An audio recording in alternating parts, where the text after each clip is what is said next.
1절부터 6절. 우리 찾으셨으면 다같이 우리 큰 소리로 합독하도록 하겠습니다. 시작. 예수께서 다시 회당에 들어가시니 한편 손 마른 사람이 거기 있는지라.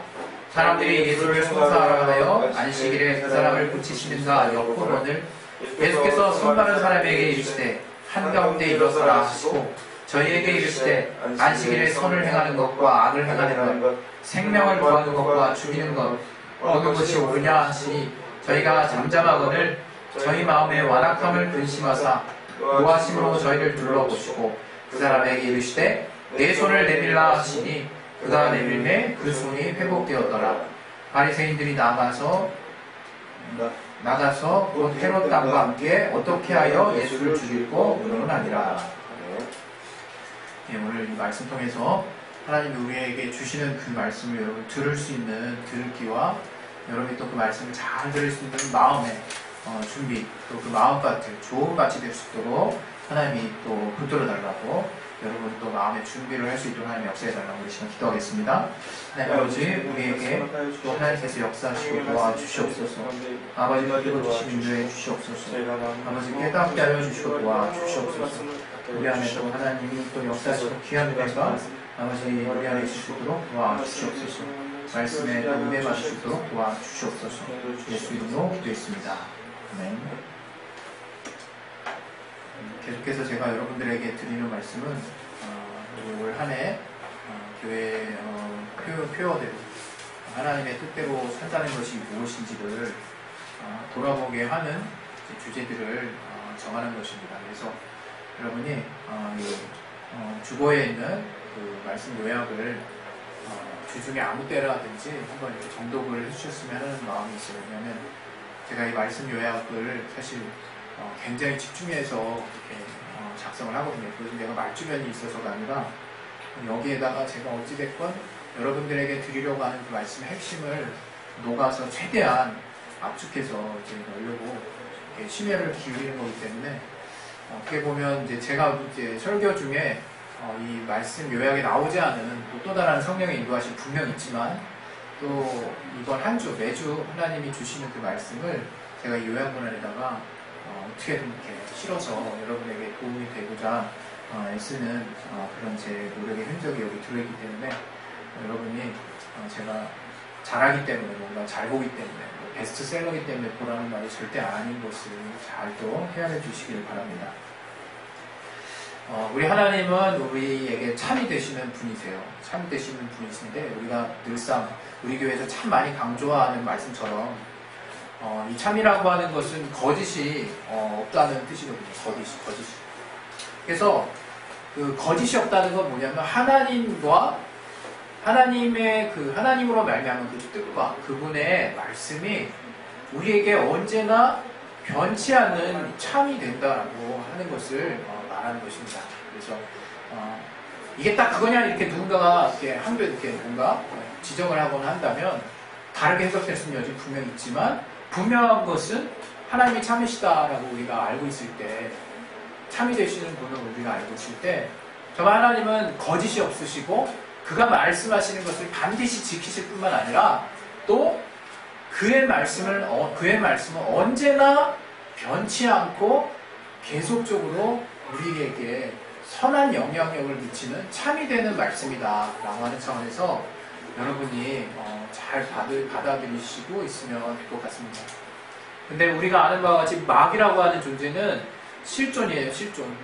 눈에 보이지 않는다라고 안 보인다고 생각하는 그런 단순한 사람은 없죠. 공기를 우리가 흡입하고 있는 것처럼 마귀는 실존인데 그 마귀는 역시 하나님의 피조물 중에 한 존재였죠. 그러나 그의 기원은 여러 가지 비유로 구약에 나와 있습니다. 그러나 분명한 것은 우리를 방해하는 마귀라고 하는 존재가 성경에서 다루어지고 있고 그의 실존, 그의 처음에 어떤 타락의 양상들도 어떤 우리의 성경을 통해서 우리가 엿볼 수 있는 부분이 있지만 단언해서 얘가 이렇게 돼서 이렇게 해서 얘가 마귀가 이렇게 된 거야. 이제 이렇게 정리하는 부분은 우리가 좀 주의를 좀 많이 해야 될 거라고 생각합니다. 우리는 그저 성경에 나온 만큼만 받아들이고 그 마귀라고 하는 존재가 정확히 어떠한 기원을 가지고 있는지는 성경이 나온 만큼만 우리가 이해하면 될 거라고 생각합니다. 그런데 이 요한복음의 8장에 보면 마귀는 처음부터 살인한 자라고 나오거든요. 그리고 저가 거짓말장이라고, 거짓의 아비가 되었다고 이렇게 말을 하고 있습니다. 그 말은 마귀가, 우리가 창세기 성경을 볼 때 하와를 이 속이는 장면에서 아, 저가 거짓말한다는 것이 우리 명확히 볼 수 있죠. 분명히 하나님이 하와에게 선악을 알게 하는 나무는 절대로 먹지 말라 그랬는데 그 마귀는 그 하와의 약해진 마음을 틈타서 먹으면 절대로 안 죽는다. 하나님 먹으면 정령 죽으리라 하셨는데 마귀는 먹어도 안 죽는다고 정반대의 거짓말로 이 하와를 깨는 부분을 통해서 이 마귀가 거짓말하는 자라는 것을 우리가 분명하게 알 수 있습니다. 그래서 이 마귀가 지금 현재 우리의 신앙생활하는데 어떤 영향을 좀 미치고 있느냐 우리가 나름 잘 알고 있어요. 그런데 그럼에도 불구하고 우리가 자꾸 놓치는 게 뭐냐면 여전히 마귀는 역사하고 있는 존재라는 거예요. 뭐 힘있게 역사하고 뭐 그냥 우리가 막 부들부들 떨 정도로 역사하고 뭐 그런 수준을 얘기하는 건 아닙니다. 그러나 분명한 것은 여러분이 주님께 속해 있지 않는다면 주님의 영향력에서 벗어나려고 한다면 그 다음부터는 아쉽지만 이제 마귀의 영역인 거예요. 마귀는 이 세상에 불법적으로 지금 권력을 쥐고 있는 임금입니다. 세상 임금이라고도 표현하고 있잖아요. 그래서 이 마귀가 우리에게 어떠한 식으로 영향을 미치나를 우리가 분명히 알고 있어야 우리가 속지 않는 거거든요. 마귀는 어떤 능력이 있고 뭔가 여러분의 삶을 완전히 막 쑥대밭으로 만든 그런 막 위력적인 존재가 아닙니다. 먼저 여러분이 그것을 먼저 알았으면 좋겠어요. 여러분이 실제로 내가 이렇게 해서 정말 잘못돼가고 있는 사례들이 많이 있지 않냐. 거기에는 우리가 이해할 수 없는 영역이 많이 있습니다. 하나님의 뜻 안에 이루어진 일들도 분명히 있고요. 또 분명한 것은 내가 어느 순간에 두려움이라고 하는 정말 하나님을 온전히 믿지 못하는 어떤 삶이 지속되는 순간들이 있었어요. 하나님을 내가 온전하게 붙잡지 않는 의심이 있어서 또는 어떤 여러 가지 이유들로 인해서 내가 그 상황을 온전하게 해석해서는 안 되는 부분들이 분명 있는 거거든요. 제가 말씀드리려고 하는 그 요지는 무엇이냐? 마귀는 분명 우리를 어렵게 하는 존재는 맞지만 저가 뭔가 능력이 휘황찬란하고 그런 존재는 아니라는 것입니다.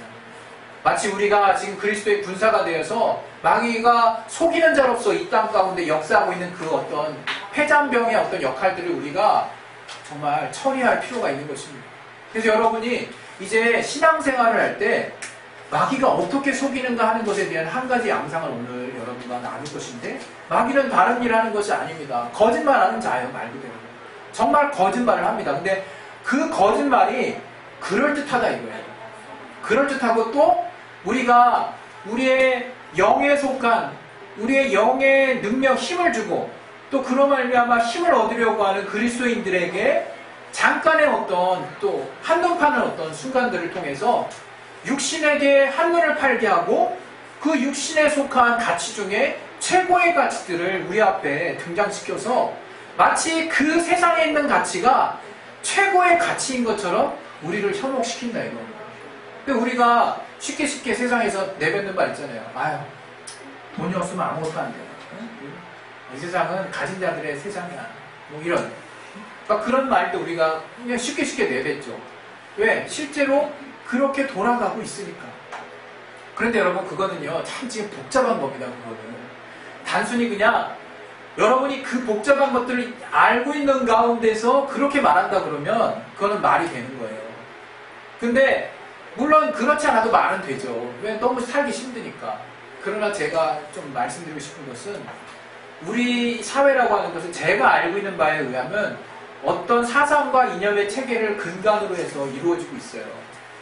그리고 그 사상과 이념을 절대화시켜서 그걸 흔들리지 않게 한 다음에 그 위에다 쌓아놓는 어떤 사회의 어떤 집합체라고 저는 생각해요.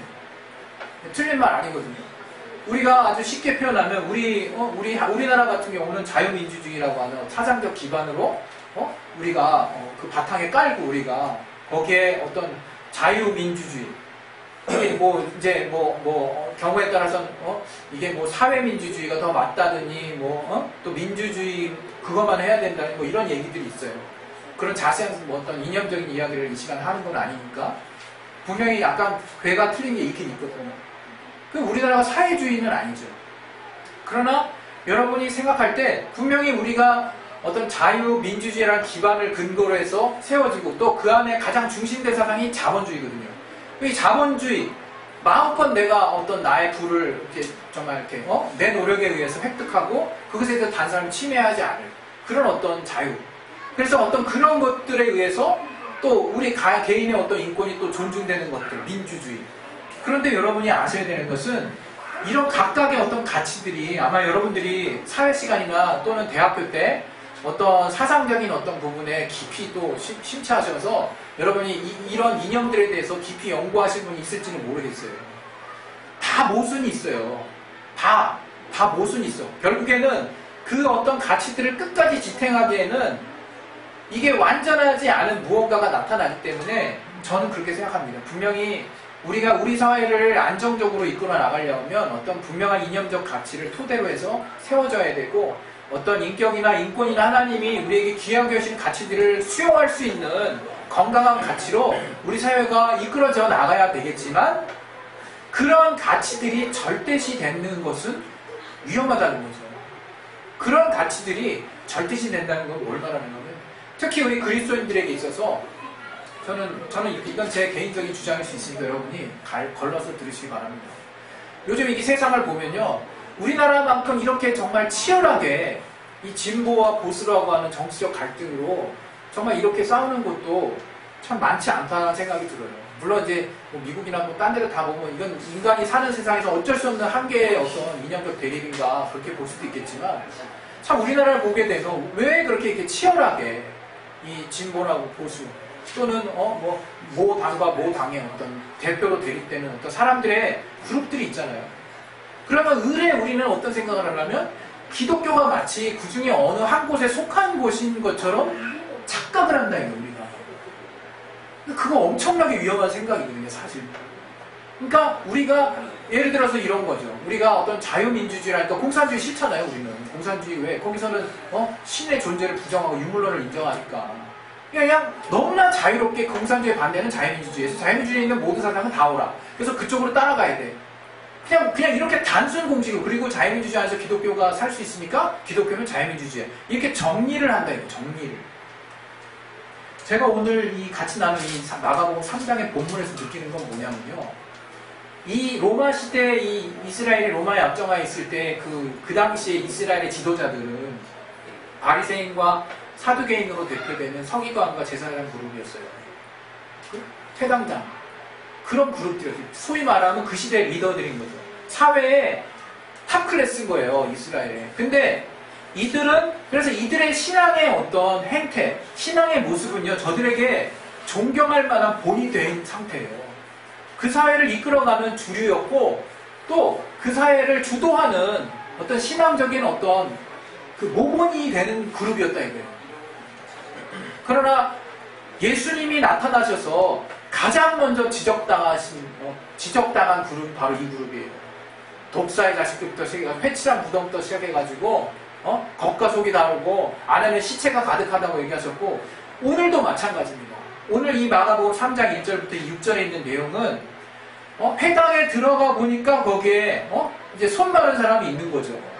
그래서 정말 이 문제가 있는 이 질병에 있는 오랫동안 정말 이 손 마른 이 병을 가지고 있는 이 환자를 고치는 부분을 놓고 이 바리새인 그룹이나 사두개인 그룹은 과연 안식일에 예수님이 저 사람을 고치는가 안 고치는가를 지금 지켜보고 있었다는 거예요. 그때 예수님께서는 그 손 마른 사람에게 일으켜 세운 다음에 한가운데 일으켜 세우신 다음에 4절과 같은 말씀을 하신 거 아니겠습니까? 모든 사람이 너희들이 판단해봐라 라고 말씀하시는 거죠. 안식일에 선을 행하는 것과 악을 행하는 것, 생명을 구하는 것과 죽이는 것 어느 것이 옳으냐라고 물어보셨어요. 근데 저들이 잠잠하고는 했거든요. 아무도 대답하지 못했어요. 그때 예수님이 크게 근심하셨다는 표현이 다음 자리에 나와요. 저들이 너무나 완악한 것을 근심하셨다는 거거든요. 물론 마음 겉과 속이 다른 것을 오늘 그런 부분을 제가 지적하려는 게 아닙니다. 오늘 제가 여러분이 드리고 싶은 말씀은 벌써 이 바리새인과 사두개인들은 그 시대에 보수가 돼 있는 거예요. 제가 지금 특별한 어떤 정치적 성향을 제가 지지하려는 게 아닙니다. 저 나름대로 내가 옳다라고 하는 가치가 이제 율법을 해석하는 율법을 해석했던 그 전통적인 가치가 무조건 맞아라고 생각하면서 정말 그 기준 안에 머물러서 다른 것을 다 보려고 하는 그 틀이 생겼다 이거 저들은. 그 틀로 하나님의 율법을 저들이 정말 해석해서 최대한 저들이 이해하려고 애쓰면서 해석해서 만들어놓은 그 틀 안에다가 안식일을 집어넣고 그 법을 따라서 그 종교법이라고 하죠. 그 이스라엘 종교법을 따라서 안식일에 이 손 마른 자를 딱 보니까 절대로 고쳐서는 안 되는 일이 되는 거예요. 아무 일도 하지 말라고 했습니까? 절대로 고치면 안 돼. 안식일을 범하는 것. 하나님이 싫어하시는 일. 잘못하면 정말 하나님께 저주받는 대신계명에 속하는 엄청난 죄를 저지르는 것으로 저들이 청리해 놔버렸다 이거예요. 그러나 예수님은 저들 앞에서 그 당시에 상당히 개혁적인 말씀을 하시는 거예요. 엄청난 율법을 어기는 것 같은 착각을 일으키는 말씀을 하시는 거예요 지금. 과연 안식일에 선을 행하는 것과 악을 행하는 것 중에 또 죽이는 것과 사는 것 중에 뭐가 옳으냐라고 말씀하셨을 때 저들은 할 말이 없었던 거예요. 하나님이 선하신 분이라는 건 알고 있거든요. 선하신 하나님은 이스라엘의 하나님이에요. 근데 그 선하신 하나님에게 선을 행하는 것을 물어보니까 저들에게 답이 없는 상황이 나오는 거죠. 답이 없는 상황. 저는 요즘에 이렇게 기독교인들을 보게 되면 참 이쪽 아니면 저쪽에 속하려고 아주 꽤나 이렇게 몸부림치는 모습을 보면서 왜들 그럴까 싶어요. 저 개인적으로. 어떤 사람은 그래요. 우리 과거에 그랬죠. 있는 자에게 더 있게 하신다. 있는 자에게 더 있게 하신다는 말씀이 뭡니까? 어떻게 보면 하나님을 향한 그 믿음의 중심을 잘 지키려고 하는 자, 하나님 복 안에 들어가 있는 자에 하나님 복을 주시지 않을 수가 없는 거죠. 그렇게 너무나 상식적이고 우리가 이성적으로 이해할 수 있는 그냥 말씀이에요. 그러나 그것을 자본주의 논리로 해석해서 설명을 한 경우가 있었어요. 돈 많은 사람 마치 그 돈이 돈을 낳게 하는 것처럼 돈 많은 사람이 돈 더 많아지는 게 뭐가 잘못이냐라고 마치 그렇게 해서 부자가 되는 것에 대한 어떤 정당화되는 어떤 말씀으로 오용해서 해석한 사람들도 있다 이제 목회자가 아주 황당한 지금 결론이죠. 황당한 결론. 여러분 이 성경에는 오히려 우리가 지금 자유민주주의를 정말 이렇게 체계를 유지하고 있지만 예수님의 어떤 가난한 자와 압제받는 자와 고아와 과부와 또 어떤 결실에 남은 것들을 정말 남겨두는 것이나 수입이 없는 레미인들의 어떤 소득을 정말 다른 사람들이 돌아보는 것들이나 지체의식에 대한 평균케 하는 어떤 생각들이나 많은 부분에 있어서 하나님이 평균케 하시고 조화롭게 하시고 함께 살게 하시고 부를 재분배하시는 정말 이념적으로는 좀 뭔가 부들부들하고 약간 불안불안한 어떤 사상적 가치가 더 많이 있는 것 같은 느낌이 들 때도 있어요. 제가 말하려고 하는 것은 우리가 하나님의 말씀을 우리가 알고 있는 체계 안에 적용하려고 하는 게 문제라는 거예요. 여러분 이쪽이든 저쪽이든 하나님이 옳다고 여기시는 가치는 어디나 다 있습니다. 여러분 때로는 정말 부의 재분배를 외치는 어느 쪽에서 막 얘기하죠. 인권을 얘기하고 그거 잘못 가면요 개인주의예요. 나라에 대한 헌신이 없어요. 애국심 정말 없어질 수 있어요. 개인적인 인권만 계속 따리다가 나라 쑥대가 될 수 있어요 진짜. 또 한편으로 나라하고 막 나라가 잘 돼야 여러분이 잘 된다고 열심히 해. 우리가 정말 과거 70년대 정권 때 정말로 어떤 운동을 통해서 우리가 정말 잘 살게 됐잖아요. 그런 향수와 추억들이 있는 분들이 있죠. 그러나 지금 그렇습니까? 나라 경제가 잘 되고 대기업이 잘 되면 각 개인이 잘 됩니까? 아니잖아요. 나라가 더 부강해지면 그거에 대한 소득의 저 밑에 층까지 재분배되는 그런 효과들이 별로 없잖아요. 아니 거의 없잖아요. 어느 쪽을 우리가 지지할 거냐고요. 우리가 어느 쪽을 지지할 거냐고요. 저는요 잘하는 것도 있고 잘못하는 것도 있다고 생각합니다. 각각이. 저는 그런 거 그냥 맹맹한 회색 분자가 되자 그 얘기입니까? 그 말이 아니라 아주 명확한 어제나 오늘이나 변치 않고 동일한 진리 되시는 하나님의 말씀의 가치를 가지고 분별하자는 거예요. 왜 자꾸 툭하면 조금만 이쪽에 옳은 게 많으면 그쪽 쏠려가지고 그쪽 생각 다 옳을 거라고 생각하십니까? 동성애 문제 얼마나 민감합니까? 예? 동성애는 죄라고 분명하게 말씀하고 계세요. 성경에. 동성애는 죄예요. 다르게 볼 여지가 없어요. 그러나 그럼 죄라고 해서 이 죄인들하라고 우리가 나아갈 겁니까? 주님이 간음한 여인은 어떻게 하셨습니까 도대체? 간음은 돌로 쳐서 죽여야 되는 죄예요. 율법에도. 율법에 명확하게 나와 있어요. 그러나 주님은 저의 죄를 주님이 가져가셨어요. 죄 있는 자가 돌로 치라고 말씀하셨어요. 그리고 저를 용서하셨어요. 이거를 그 당시에 이렇게 혁신적인 주님의 조치를 우리가 어떻게 받아들일 거냐 이거예요. 세상에 없는 법이에요. 하나님의 거룩함과 하나님의 긍휼함을 우리는 성령 안에서 좋아할 수 있는 자가 됐다는 거예요. 하나님의 거룩함은 공의에 속합니다. 하나님의 의에 속해요. 거기에는 용서가 없어요. 어떤 면에서. 그러나 하나님의 공의에 의한 정말 공적인 의에 의한 그 긍휼은 정말 무한한 용서가 있어요. 우리가 그 두 개 상반돼 보이는 가치들을 어떻게 우리 안에 수용할 거냐 이거예요. 여러분 세상에 쉽게 볼 가치 아무것도 없습니다. 쉽게 속단할 거 아무것도 없어요. 세월호를 가지고 어떤 사람은 이제 그만 좀 해라 지겹다 말하는 분 있어요. 저도 할 땐 정말 되게 지겹다 생각을 한 적이 진짜 딱 한 번 있어요. 왜 이렇게 지겹게 저들이 나오지? 근데 또 한편으로는 내 자식이 저렇게 되면 저 평생 얘기할 것 같아요. 평생 한이 돼서 나라가 저렇게 시스템이 안 갖춰져서 내 자식이 죽었다는 게 평생 한이 될 것 같아요. 우리가 어느 편을 들겠냐고요. 제 말은 저들이 오를 수도 있습니다.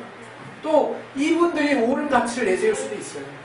그러나 우리는 그때마다 이쪽도 저쪽도 속하지 말자는 게 아니라 저들이 옳은 얘기를 할 때는 지지해주고 잘못할 때는 그리스도인의 양심을 가지고 올바른 길로 갈 수 있도록 마치 어느 당은 부자들만을 위한 당이라고만 생각하지 말고 또 어느 당은 이제 프롤테라 무슨 독재가 되는 그런 어떤 가치를 가진 것처럼 노동자들이 부가 재분배돼야지 좀 더 온전한 사회가 된다.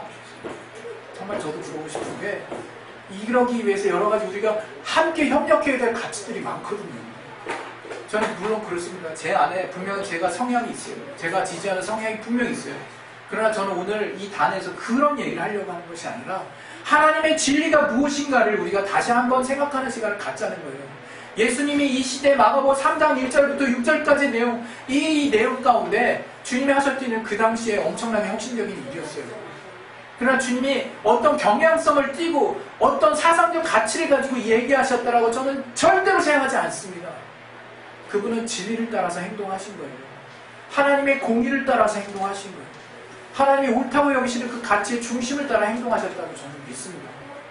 정말 우리가 다 사람마다 이해의 정도가 다르고 또 정치에 대해서 알아듣는 또 소화되는 또 분량도 다르고 또 우리가 어떤 부분에 대해서는 정말 편차가 심하고 여러 가지로 많은 부분에 어려움이 있지만 우리가 매 순간 정말 하나님이 정말 우리에게 알게 하신 그 진리의 가치를 이 세상의 모든 것들에 적용할 수 있는 노력을 한번 해보자는 거죠.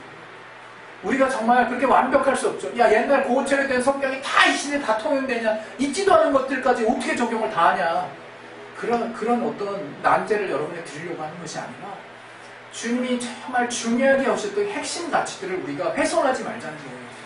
또 그냥 너무나 쉽고 너무나 정말 빠르게 속단해서 정말 어느 편에 속해서 마치 기독교는 어느 당의 딱 대표 당인 것처럼 그렇게 여기지도 마시고 우리는 이 세상의 어느 당에 속한 정치나 사상에 속한 그런 곳이 아닙니다. 진리는 그것을 월등히 뛰어넘는 가치예요. 그렇다고 세상에 떠나서 우리가 붕붕 떠서 그냥 우월한 가치를 밑을 내려보겠다는 게 아니라 하나님이 우리에게 알게 하신 거룩함과 또 긍휼함의 가치가 하나님이 우리에게 알게 하신 그 정말 공의의 가치가 우리가 사는 삶의 세상에서 온전하게 펼쳐질 수 있도록 우리가 먼저 본이 되는 삶을 살 수 있도록 정말 하게 되시기를 예수 이름으로 축원드립니다. 올 시간에 우리 이제 기도하실 때 그래서 고민이 많이 들었어요. 제가 오늘 이 설교할 때 저는 정치와 관련된 얘기를 전혀 하고 싶지 않거든요. 그렇다고 종교가 정치에 관여해서는 안 된다는 그 과거 카톨릭에서의 나오는 정말 그 정교 분리의 그 구시대적 발상으로 지금의 기독교인들의 정치에 대해서 누가 그렇게 말하려고 하는 것도 아니고요. 근데 분명한 것은 우리가 가끔 진리를 오해하는 것 같다는 생각이 드는 거죠. 분명히 정말 더 쏠릴 수도 있고 더 옳은 가치에 속한 또 주장을 할 수도 있는 사회 여러 가지 현상들에 대해서 특별히 우리나라 사람들이 6.25를 경험하고 일제 치하를 경험했기 때문에 뚜렷하게 갈립니다. 어떤 이런 것들을, 이런 경향성들을 정말 우리가 정말 어쩔 수 없는 한계지만 늘 우리가 진리 안에서 하나님 무엇을 더 옳게 여기시고 무엇을 더 기뻐하실지에 대해서 우리가 돌아본 후에 우리 앞에 있는 놓여있는 가치들을 진지하게 고민하는 것도 늦지 않다는 것을 말씀드리고 싶습니다. 우리 시간에 기도하실 때 우리가 사는 동안에 우리 앞에 있는 여러 가지 또 쉽게 결정하기 어려운 많은 선택들 가운데 하나님이 진리를 통해서 그분의 또 공생의 삶을 통해서 우리에게 알게 하신 가장 올바르고 건강한 가치들을 우리의 삶의 중요한 가치로 놓음으로 말미암아 우리가 세상을 건강하게 바라보고 또 우리의 이웃들에게 또 온전한 영향들을 잘 끼칠 수 있도록 하나님이 우리를 사용해 주시고 역사해 달라고 우리 시간에 예수의 한 번 하시고 기도하겠습니다. 예수여! 하나님 아버지